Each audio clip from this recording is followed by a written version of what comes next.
How can you download movies so you can watch them on the airplane later through the iPad? Let me show you how it works. If you're new here, most definitely subscribe so you don't miss tutorials and videos like this one. So naturally, on flights, we need to have the airplane mode enabled, meaning that there is no internet access. So everything has to be saved offline.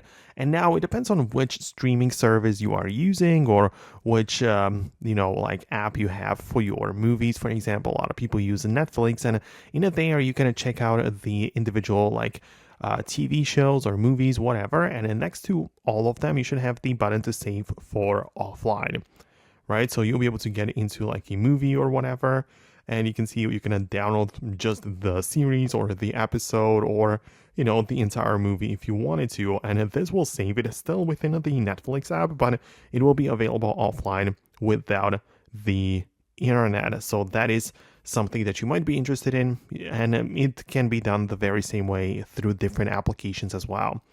However, it's also important to know that there is still the the older ways of getting the movies and whatnot, because you can open up the iTunes store like that, switch to the movies, and you can literally look up some of the movies in it there.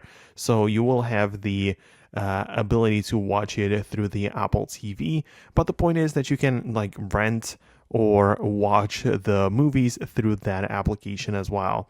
Right, so that is a little bit of an older method because usually people now use streaming services, but that is still possible to be done, and you can also get your movies that way. So that is how it works, generally speaking. Obviously, there are more things to know about the iPad and generally about this kind of tech. So if you don't want to miss videos like this one, make sure you subscribe, and I'll talk to you later in the upcoming tutorials as well.